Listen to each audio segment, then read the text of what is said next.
Welcome to Brain Tumor Talk, a podcast brought to you by the Ivy Brain Tumor Center at Barrow Neurological Institute. This show unites leading experts, inspiring survivors, and compassionate caregivers in conversations about the latest in research and treatment. Together, we share stories filled with challenges and hope. I am your host, Michelle Palacino, a member of the Ivy Center team. My deep understanding of brain cancer comes from both my professional insights and personal experience as the daughter of a brain cancer patient. Brain Tumor Talk is your invitation to connect, learn, and find support in this community. The information shared on this podcast is for educational and informational purposes only. Nothing stated on this podcast should be considered medical advice. Welcome to Brain Tumor Talk. I'm your host, Michelle Palacino. On today's episode, we're here with Erin and DJ Stewart from Head for the Cure and the Rare Enough podcast. At 28 years old, DJ was diagnosed with glioblastoma, and today we're here to talk about their journey and how they've navigated this disease together. Thank you guys both so much for being here. Oh, woo. Thank you. Thank you, Michelle. We are very excited about this one. Yeah, I know. I was thrilled to be on your guys' podcast, so now I'm thrilled that you guys are here today and participating in this. It's awesome. Full circle. Yeah. Whoa. Oh, jinx. Okay, so I really want to start off the episode by kind of talking briefly about your story and how this diagnosis came about. Absolutely. So about 5.5 years now, 5.5 years ago, I had just proposed to Erin, and we had just bought a house together, and I was literally starting the day one of a brand new job that I was super stoked about. And for a few months, I'd been having these weird little, what I was calling like deja vu attacks. I had one of those while signing the paperwork at my brand new job. First day. And then I had a seizure. I fell out of my chair. I woke up briefly in the ambulance and then actually at the hospital. And then it's kind of a whirlwind from there, but turned out to be GBM. And here we are 5.5 years later, having turned like the worst day ever into a pretty damn cool life. Yeah, you guys have really made something special about like everything that you guys have gone through and everything now that you're contributing to the brain tumor community. Now, I know that we've talked about this on your podcast. This was not your first cancer diagnosis, right? No. So like, how did this? So crazy. Yeah, it really is. You're only 28 years old. Yeah. So what were you feeling like when you got diagnosed with GBM after having just gone through another diagnosis? It's so funny because I almost even forget. Like the other cancer just is so separate and different, and like it's scary. You know, when I first got diagnosed with the leg one, the leiomyosarcoma, it was scary, but it was, you know, they're like, okay, we caught it really early, and mostly I just, you know, got some anxiety around it, and they cut it out. Everything went pretty great. The funny thing about that is when I would have those kind of deja vu attacks, one of the reasons that I didn't get checked out well before the seizure was I told myself that maybe that's like a PTSD thing. You know, maybe you got a stress, these are panic attacks or something like that. And so I just kind of brushed it off until the actual seizure showed up. Yeah. And it just took over from there. You know, it was like, oh yeah, there is the leg thing, but thankfully now I'm well past that one. He's deemed cured. Yeah, I'm deemed cured from that, actually. Yeah. So, Erin, were you with him during that diagnosis? Yes, I was there the day it happened. And it was very, you know, hard. Yeah. No one wants to hear that you have cancer. And so, and that was like a much lower grade, but it was still super scary. Yeah. Right. And to be diagnosed with another cancer in the same year, like 10 months later, what? I think. Yeah. How does that even happen? And it wasn't a MET. It wasn't a metastasis. Completely unrelated to, thank God. Yeah. Right. Because if it had been, they said it would have like passed through his lungs and it would have been way worse. Yeah. So I have to ask, how old were you when? 26. You were 26 or 27. Yeah. So you were a caregiver for quite some time. I mean, I guess we could still say that, I mean, you kind of are in the role of being a caregiver. Yeah. Oh, yeah. And that'll never go away. Right. Either. How do you cope with being a caregiver at such a young age? And you've been doing this for so long. I mean, it came really natural to me, I feel like, because like we do everything together already and we work so well as a team. So like anything he needed, it's like at the drop of a hat, you know. Obviously, it was the hardest thing I've ever gone through in my life. Yeah. Seeing the person you love most, like, get such a hard diagnosis. Right. Prognosis is really hard. Yeah. I But know. we got through it, and we still are day to day. Yeah. You know, How do you manage the burnout of it? I mean, just like talking to other people and just connecting so much with members of the community, it just really helps, like relating with other people, and I don't know, and family, and just Yeah. Yeah. you know, Absolutely. That is one of the biggest things, but burnout is a very real thing. I think we manage it well, but you know, we work for Head for the Cure full time. And that's, 40, 45 hours some weeks, sometimes more, but it's not for us because we go home and we're still like living what we do for work. But I think like I try to just rely on perspective is like, this last weekend was absolutely insane. I am so exhausted, so tired, like 4 days in a row, waking up at 4 a.m. and you're so fried, and then you see the community. You see one of our events happen, and it's just like, woo, I'm ready to go. Like, seriously. All of a sudden afterwards, you'd think you'd be dead. And I'm just like, I'll go and just run up a mountain, run through a wall, whatever. Yeah. We always say we leave with like the biggest high after our events. Because, it's like that cloud nine feeling it really of like is, something successful. I will say you two are like you are probably one of the most dynamic duo. Like you guys are really a power couple. And I will say that you guys are like truly so inspiring watching you guys and like working at events and inspiring all these other survivors. It's something special to see. Like you guys are absolutely making a difference. And so I really want to ask for all the people who are listening and who are just receiving this diagnosis, how did this affect your relationship?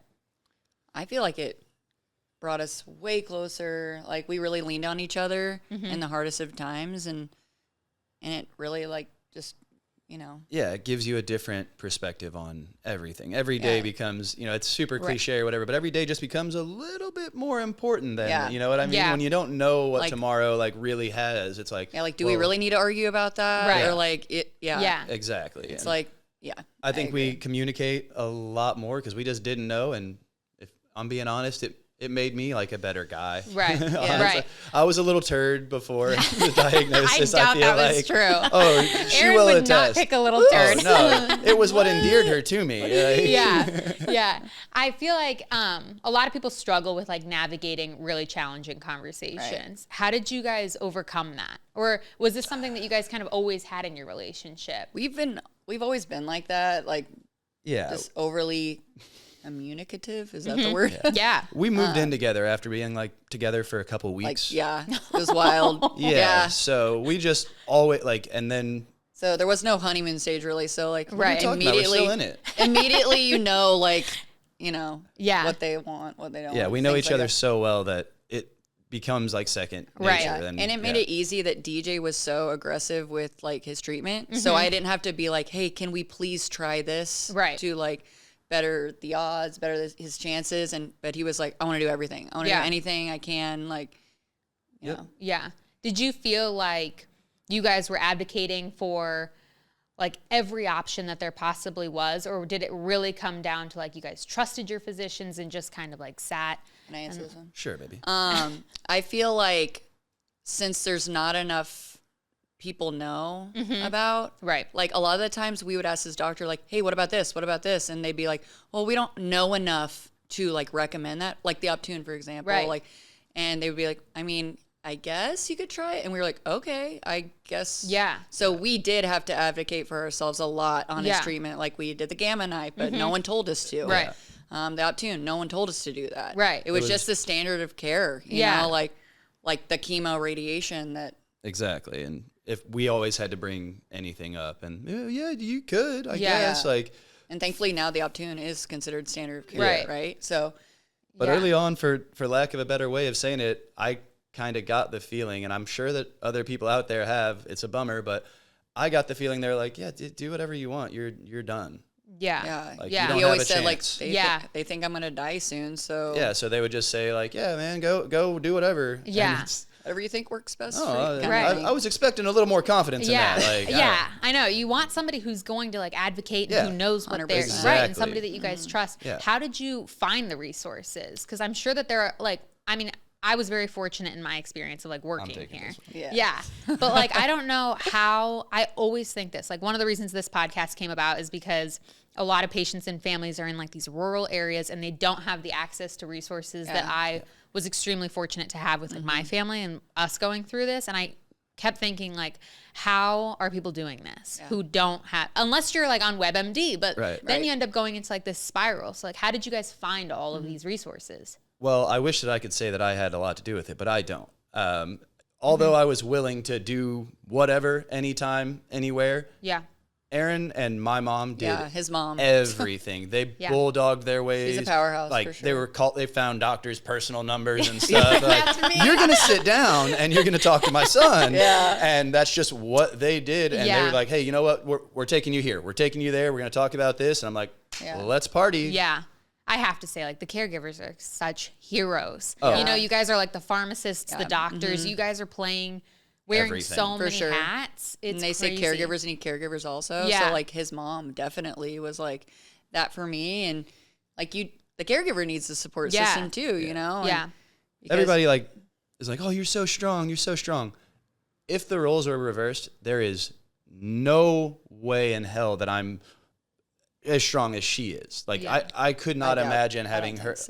I do. I really do. Like you were a warrior through all of it. Yeah. They just made things happen, and I was like, yeah, let's sign me up. Let's do it. Yeah. So Optum, you brought it up. You wore it for 2 years, right? Yeah. I think just a little bit over. Like, yeah. Yeah. And so I wanted to ask, is there anything that you're doing today?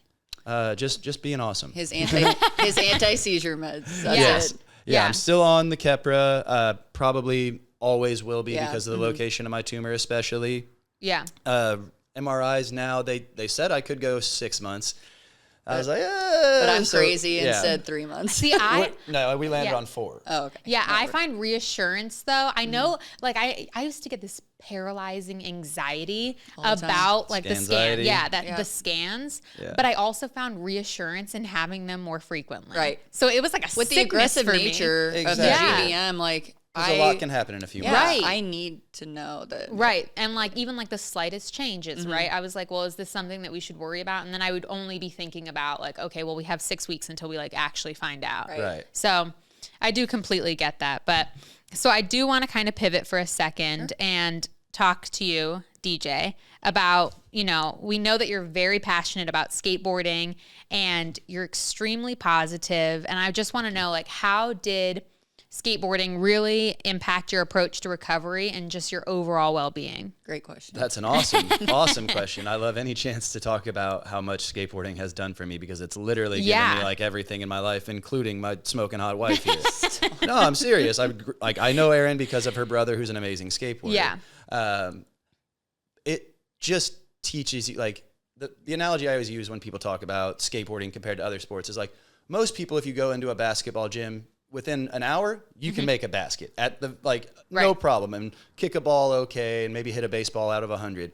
Nobody can get on a skateboard and just kickflip. Right. It has a different level. Like you have to commit to skateboarding on like a ridiculous level, and it teaches you how to keep going. And so that's just how I approach everything. And skateboarding has just continued to give things back to me. So like never give up. Yeah, it just taught me how to get up. It'll feel so good when you're done. Get up. That feeling of rolling away is that feeling of a clean scan. It's like, yeah. Do you ever feel like this pressure to be positive? Like I felt this because I always wanted to like put on a happy face. I mean, I feel like you're a positive person by nature. It's ingrained in your DNA. I am a very positive person by nature, I would say. But I absolutely have hard days. Yeah. But I do think, and I don't mind this, it's actually a huge honor. I do think it is my duty as, you know, like where I am in the brain tumor community. Like we have this huge honor of knowing so many amazing groups of patients and caregivers. It's part of my job that I am obsessed with. Yeah. To be positive. Yeah. So Erin is the only one that normally has to deal with negative DJ. And it's normally over pretty small, stupid stuff, just like everybody else. But I think overall, pretty positive guy. Yeah, for sure. Erin, what about you? I'm a little bit more emotional throughout the journey Yeah. for sure. I would, emotional is a great way. Like, You're not yeah. negative. She's Like, not negative. yeah. at To all. put it like into perspective, like when they first said he had a tumor, Yeah. the first thing he said was, "I'm gonna beat it no matter what." Yeah. And I collapsed to the floor crying, Right. like thinking the worst. Like everything is going off in my head. Like, oh my God, how many more Christmases are we gonna have? Things like that. And he's like not even thinking about that. Right. He's like, that doesn't even like, it's not even in his like vocab. Yeah. Yeah. So it was a lot harder for me for sure. I feel like. But Yeah. Handle it like a champ. Yeah. You guys still do. You guys still handle, like, you guys are truly, like, your attitudes are so complimentary of each other. They really are. And so I do want to talk kind of a little bit about your relationship. So when you guys got married, I heard that, DJ, you had 31 stitches, right? 35? 35 I stitches. A bunch. Remember, that's a whole, lot. A whole Yeah. bunch of staples in the head Yeah. during the actual wedding because we won our wedding on the Yeah. radio. Right. So they're like, We need to talk about this for a Okay, yeah. second. That's Winning crazy. your wedding on the radio, how you guys managed to plan a wedding in the middle of all of these challenges. Yeah. So we didn't have to plan it. that was the beauty of it. Everything was it was like a wedding showcase where like everything was done. They just needed a couple. Yeah. Yeah. And so they called us on the radio and told us we won. And then I submitted a video. Yeah. Yeah. Like, why should you win? Kind Yeah. of thing. And I mean, brain cancer, kind of a trump card. Yeah. Apparently all the You're other like, we're going to use every card we have in this. Apparently all the other submissions were just like, because I want it because I want it. Because I Yeah. want it to be pretty. And Yeah. I'm like, I don't know when I'm going to be able to get Yeah. married. So, like, this would be very cool. Obviously, wedding planning was put to the side. you Yeah. know? We didn't care about that at the time. And then when we won it, they were like, "Okay, you're getting married in 9 days." Yeah. So 9 like days. everything was done. So we didn't have to do anything. When We you kind of think about it, it's like destiny. It I don't was know if you guys, awesome. Oh, for like the sure. stars aligned Yeah. and like it was just like meant to be. like we like sent out a Facebook invite like, "Hey, 150 people, can you make it Max. next Sunday?" yeah. and like 300 people showed up. Yeah, it was crazy. Funny Yeah. little thing about like the stars aligning. So, just prior before the diagnosis, we had gotten engaged. I proposed in an awesome way. And the only wedding we knew that we're like, let's get married in a year. Right. The only wedding planning that we did was we went and toured one venue. And we were like, this is the one. Yeah. And that's without us knowing even, that's where the wedding was. Yeah. We won our wedding insane. at the venue. Like the only planning that we had done You guys was have like goosebumps. Yeah. It was crazy. It's one of very those weird. things. It's one of those things Yeah. where it's like the universe, Yeah. I feel like definitely had a hand in that Yeah, for you guys. works in mysterious ways. For Yeah. Yeah, we're proof. sure. It was Yeah. crazy. Yeah, and it was Crazy awesome. stuff like that just happens to us a lot. Yeah, but it's good. Like it's good for like I can't think of a better couple for like that wild stuff to happen to other than this terrible diagnosis, but like even what you guys have done with it, like I mean, when you were talking about how like you just keep going and you're extremely positive, like it really is true. Like you do just keep going, and I think that that's really something like to say about you guys. Both of you are. You have Thank to. you. Yeah. Thank you very much. So you mentioned submitting a video, which made me think of the video that you guys made, Rare Enough. Yep. I really want to dive into what was the inspiration behind that video and like what it took to kind of get into that field, you know, Yeah. like So it wasn't our idea at all, actually. Like for a year or so, I had been making my update videos on Instagram, just letting people know what was going on. Yeah. And I was also trying to like post a lot of me skating, like in the Optune and just showing people that like you could do stuff, riding my motorcycle and all that. I loved that. Yeah. That was that. Yeah. Like a trick a day. Yeah. You know? Yeah. And so I'm, again, skateboarding just kind of giving us everything. One of my best friends, Ryan Lovell, at the time of all this happening to us, lived in LA and was a full-time filmmaker for Vans Shoes. And he was in the process of planning to move back to Kansas City, and he wanted to have a little project to kind of sink his Like a teeth passion into. project. A passion project, literally. And so he was like, hey, man, could we do a little, like, I think it was originally supposed to be like 4 or 5 minutes long documentary about you. And this guy has just finished making, these big epic skate videos, and he's a guy that even though he's my friend, I like look up to him. Right. And so I was like, absolutely. And it turned into something that Rare Enough changed so much of Yeah, our it changed our lives. life. Yeah. And then you guys have a beautiful brain. Exactly. It's like the caregiver. Right. Yeah. And so that one was planned. It was like, Yeah. whoa, Rare Enough did that. Now let's show like the caregiver like a side sister of film. everything. Right. Mm-hmm. I thought both of those were incredible. Thank you. It was really moving. And I kind of want to talk about, for anybody that hasn't seen it, I would recommend watching this because it's not only inspiring, but it also shows that you guys have kept living. Right. Like you're doing this to continue to live. Absolutely. Yeah. And so one of the things that I really want to talk about is traveling the country in the RV. The best. Yeah. The best. So great. So, I mean, it sounds adventurous, but I want to ask, what are some of the most memorable moments from the trips that you guys have done and like some of the races that you guys have done? Yeah. The races are definitely the most memorable. Like Just Erin like was just meeting talking different about members of our community. Yeah. The communities we serve, like Yeah. patients and caregivers, and just talking to them and hearing their stories and relating to them is amazing. And Like it's something we allowed us- couldn't do Right. without Head for the Cure. No chance. We couldn't ever imagine going and seeing what we've gotten to. And it basically has given us like built-in friend groups all over the country. Yeah. Support groups. It's a weird club to be in that not everybody, is Right. It's not a great thing, but man, is the community so special, and to get to feel like, we're a part of it all over the country is really incredible. Yeah. And it was an adventure. Right. Like, so A like full-on- we had we a got- different backyard every day. Yeah. Right. It was seeing the whole country. Yeah. And We would always try to plan little mini vacations into each Head for the Cure trip. So it's Yeah. like, oh, okay, we've got our West Coast tour.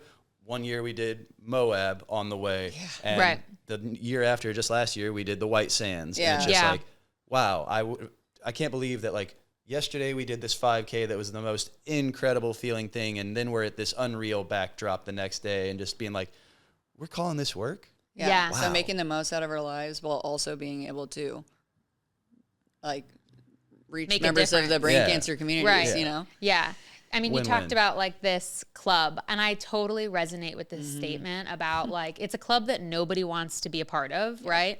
But I have felt like it's the best people. Right. You know, like the club is not a good, Right. like the barrier to entry is terrible. Yeah. But I also think that like the people that are in it are some of the best. Exactly. And I will say, Erin, you just said that you guys are living and you guys are being adventurous and you guys are taking all these opportunities. And one thing I want to say to all of our viewers and to you guys really is that DJ and Erin just had a baby a few months ago. Actually on set. I don't know if we'll end up getting a video. He's right back there. So I want to say congratulations Thank you. to you guys on baby Ellis. Ellis, right? Yes. Okay, and so I want to ask, how has this transitioning to parenthood obviously is a huge transition. Yep. How has it changed your guys' outlook or perspective on life? Oh, huge. Well, for one, they told us it would never be an option or possibility. And so we obviously were like, screw that, Yeah. like we're going to find any way we can to make it happen. Yep. And it's something we knew we wanted. And so it's just been the biggest blessing. And Yeah, it was a long journey to get there and get here, but it does instantly change. Like everybody says, like, oh yeah, you see him. It's true. The second you see him or see that little hand, it's like, oh, I have got to now. I even have more reason to stick around. Right. Like, Right. yeah, I've got to hang out with him for the rest of his life. Like, Yeah. I have to. So, Yeah. be the oldest brain cancer survivor ever. And Yeah. just I know. I annoying my hope son. I hope you're setting a world record. I really do. Hell yeah. Yeah, but so I know that you guys, and you've just said it, like they told you guys that this was probably not going to happen for you. I know you've shared that on social media before. So like what concerns did you guys have? And I'm sure that there are plenty of people who are listening who are just getting diagnosed and they're thinking that like this probably isn't an option for them. I want her to talk more about it, but one thing that I want to like make known too is it wasn't told that not only it couldn't happen, but they were like, you shouldn't. It shouldn't. Like It's many people selfish. told us that because of my diagnosis that we should not have children, even if we could. Yeah. because of like the And- potential to pass it on. Yeah. Really? Yeah. Even And though they've always said, I mean, I guess from what I've heard, and I don't know if this is true, but like they've always said that it's not genetic. It's- Right. yeah. But because he had the leiomyosarcoma, they Yeah. were worried that he had like a specific mutation where Efraumini. like that it would one of like 7 chances or something of passing a cancer off to your child. But then we ended up going to MD Anderson and getting like all this genetic testing done, and they were like, have babies because it's going to work out. But and I just say that so that, you know, I know people out there, like you just said, are probably going through the exact same thing. Like, don't listen to them. Do your research. Follow your heart, as cheesy as that sounds. Yeah. Like, I cannot imagine a life that we didn't. I can't imagine, even though he's only 2.5 months old, it's like, oh no, this was the right call, and in no world could it have been the wrong one. Right. So like after these doctors said that to you, were these like conversations that you guys had? Like, how did you go about being like, okay, like we need a second opinion, or this is something that we really want. We want a family. Like, how did the family planning come into like your guys' personal lives? So it was like one of my hardest days because it like specifically affected me. Right. Like, I wanted to be a mom so bad. Right. And so like that's why where we live, they couldn't do that genetic testing. Yeah. So we went to a place that can do the most. Right. You know, so we wanted to like get all our options and get a firm no or a firm yes. Exactly. You know, it was like more gray area in the beginning. And so once we were finally gotten that good news, you know, then we had to do IVF. Right. So then we went that route, and thank God it worked, you know? Yeah. Yep.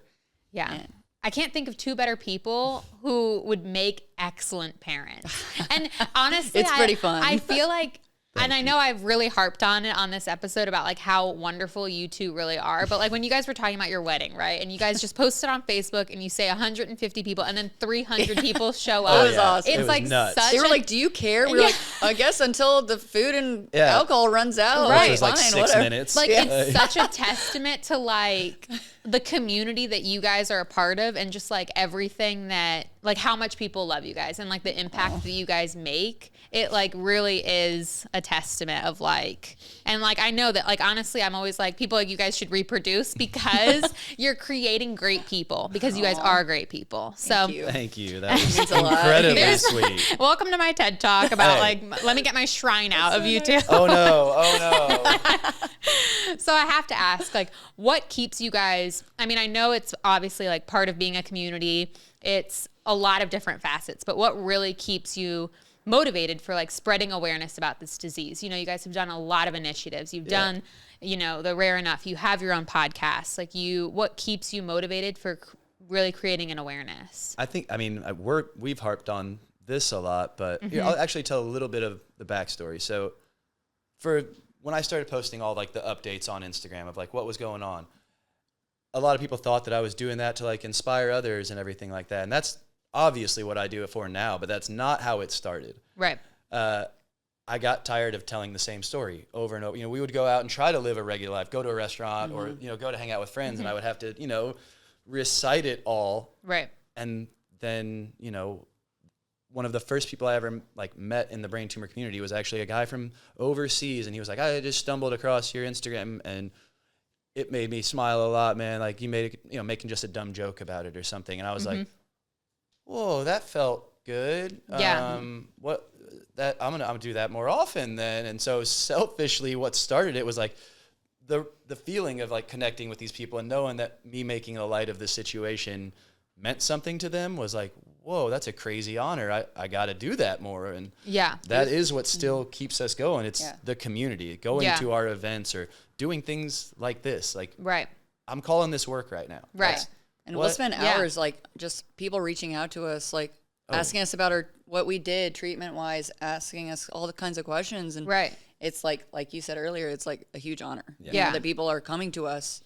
Like, looking for, I don't know, hope, I guess. Like, it's a weird catch-22 thing where it's like, I'm so sorry that this is happening, but I'm so honored that you came to me. I'll do anything to help anyone 100%. Out there. Like, so you guys, obviously, we briefly touched on it, Head for the Cure. Yeah. You guys are a huge part of the organization and going to the races and raising funds for brain cancer research. And I want to ask, what is the most important thing, or what do you guys find to be like the most exciting thing about what's on the horizon in terms of like the funds that you guys are raising, the growth? I mean, we went to the race this past weekend and it has grown substantially from when we started in 2019 with you guys. What I love most about Head for the Cure is like the communities we serve and the beneficiary partners that we have. Like that money goes back to those hospitals. So it's like we're giving money back to those communities for the research, for the advancements in technology and things like that. So that's why I like that it goes back to those people of those communities. Yeah. Absolutely. The most exciting thing is being able to grant $1 million a year or whatever it may be to guys like organizations like Ivy, like people that are out there actively trying to solve the problem. Yeah. Like, you know, we are fighting the disease, but in a completely different way. Like everyone here is dedicating their lives to making sure no one else has to deal with it. And so the funds that we get to raise through Head for the Cure, going back to Ivy, that's the most promising thing, is knowing that the funds are going to curing this thing. Yeah. Well, thank you guys. I do want to ask one last question, and then we'll really get into like a rapid fire question, which I always think the rapid fires is the hardest part because it's really opinions. Is it a speed thing? Like, is it the hardest part because you're going to time us? It's like Family Feud in the end. I know. Now we're going to pit you guys. Erin and I are going to be like. So you guys do have a unique perspective because, you know, it's patient, caregiver. You guys are young. You are new parents.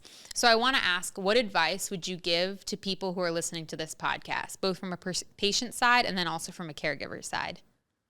Just keep going and lean on people when you need them. I know I've said it a couple of times, but there's no way I am where I'm at without my caregiver, without my support system. Like, don't be too proud or too strong. Like, I fall apart. And if you need to, do it. Lean on people, but that's exactly just what I was keep gonna say. going. Like really leaning on your support system. Try your hardest not to crawl into a hole. Yeah. And just don't feed into the bullshit negativity you Yeah. read on Google. Yeah. Like you're not a statistic. Yeah. And No you Google. can beat this shit. Yeah. You know. Google. Sorry. Google's bad. Yeah. Bad language Yeah. too, Erin. You're gonna get us kicked out. I totally agree. Like the WebMD, the forums, Yeah. it's a rabbit hole of Because you go looking for Right. support and something like that, and you get the opposite. And Right. one thing So, he did not want to know his prognosis. I've They never, said, to "Do this you day, want to know Googled it?" glioblastoma. And he said no to the Wow. doctor. Yeah. Like, and obviously me My and his mom told me at lunch yeah, one you know. day when I like asked her, I was like, "All right, Yeah. let's do this." And What'd you say? Like, I'll never forget what she said. I was like, "Hey, you know, maybe I do want to know. Do you think?" I asked her this way because I was trying to like nurture myself. I was like, "So, do you think that this is gonna take me out early?" And my mom looked at me dead in the eyes and like stone cold killer look was like, "They do." But you could tell she was like, "But I don't." yeah. Yeah. Like, and that just like hit home. And I was like, well, all right, if I like, let's just carry that over. Yeah. My God, I want to meet your mom. She's awesome. She rules. She's, Yeah. she's the best. She is amazing.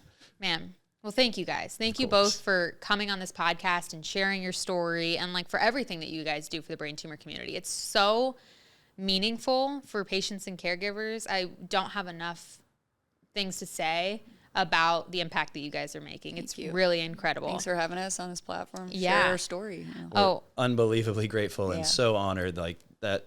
You're incredible. Oh, thank you. Well, we are going to wrap up this episode with a quick fire. All right. Okay. So insert sound effects. Yeah. But Can do. Love sound effects. Ask Ellis. I know Ellis is so cute. For anybody that's actually watching, this baby is the cutest. But okay, so this quick fire came about because we always hear the term 1 day at a time or 1 second. And so it's really about like your one thing, one piece of advice, one thing that holds some significance to you. Okay. So we'll do a tight, I'll probably start with DJ first or Erin. Which one? I don't care. You guys want to start? Go ahead, babe. I'll go. Okay. So what's your one piece of advice you'd give to your younger self? Do exactly. Just go with it because your life rules by your 35-ish. What's one thing people would be surprised to learn about you? He has small feet. I do have kind of small feet. I like crunched my toes down skateboarding and my toes look like that. Yeah. But I can't wear shoes that feel like I have to have tight shoes on for some reason. What's one thing you do to de-stress? I do the same things I did prior to Brain Tumor. So I skateboard, I ride my motorcycle, I try to build stuff, but I'm bad at it. What's one habit you'd like to break? I still kind of bite my nails. Yeah. Yeah, that's mine But too. I've gotten mostly rid of it since him because I don't want to like. Yeah. What's one book you'd recommend everyone reads? I know Erin's gonna say this too, but since we're on the topic, Daughter by Laura Dill is seriously amazing. Yeah, that stole mine for sure. Sorry. What's one thing you're most proud of? That little baby and the life that I've built with her. What's one thing you'd like to be remembered for? Making people smile. Nice. That was good. God. That Thank was you. really good. Thank you. Okay, Erin, you ready? Yep. What's one piece of advice you'd give to your younger self? Don't sweat the small stuff. What's one thing people would be surprised to learn about you? I have 5 brothers. I'm the only girl. What's one thing you do to de-stress? I just hang out with friends and family, watch the Chiefs game. What's one habit you'd like to break? I hate, I guess, leaving shoes on the ground all over the place. What's one book you'd recommend everyone reads? Definitely Daughter by Laura Dill. Sorry, I'm saying it again. What's one thing you're most proud of? Being a mom. And what's one thing you'd like to be remembered for? Being a mom. Oh, thank you guys so much. Thank You guys you. were Thank you. incredible. And thank you guys for everything. Seriously. We hope this episode has informed and inspired you. Subscribe to Brain Tumor Talk so you don't miss another episode. And please consider leaving us a review to help others in the brain tumor community find us.